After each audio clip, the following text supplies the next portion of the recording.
Pagkatapos ng unang event namin sa Quezon City ay dumiretso na kami dito sa Pasay City sa pangalawang event. Okay, next event ko dito naman sa Pasay City sa Gala Food Park para sa Mr. and Miss Chinatown Charity Gala. Ang Gala Food Park ay isang Japan-inspired food park dito sa Pasay City. Tara, pasok na tayo sa loob. Tignan natin kung anong meron dito. Dito nga gaganapin ang Charity Gala Fashion Show ng Mr. and Miss Chinatown Philippines 2025.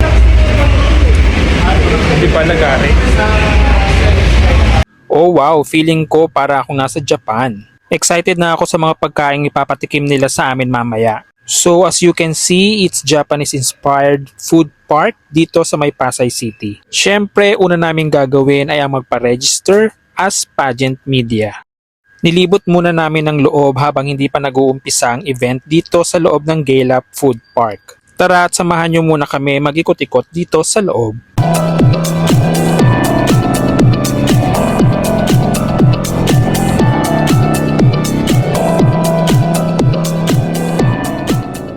Few moments later. Bali, kakain muna kami bago mag-start ng event. Ang fashion show ng Mr. and Miss Chinatown. Ito yung pagkain namin dito. Bakit ang place?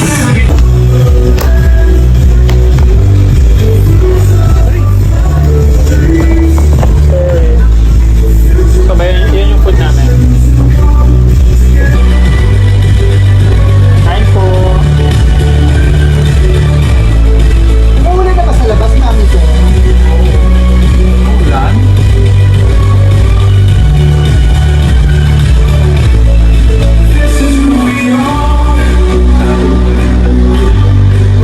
A few moments later.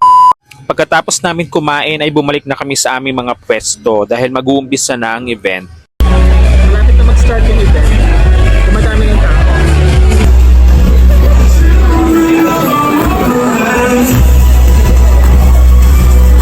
Binigyan pala kami muna netong handmade bag bago mag-umpisa ang fashion show. On behalf of Mr. and Miss Chinatown Philippines Organization, it is my honor and privilege to welcome you all to the first ever charity fashion show.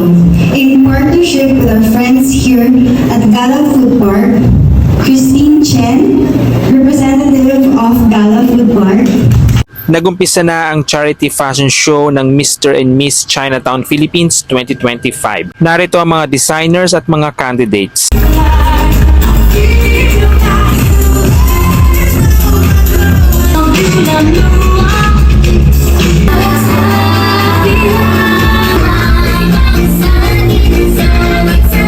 A few moments later.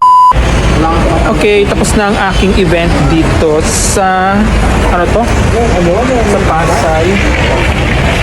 Ang Gala Food Park, dito sa Gala Food Park sa Pasay, sa Mr. and Miss Chinatown Philippines 2025 Charity Fashion Show. So, uwi na kami. Bye. Good night na.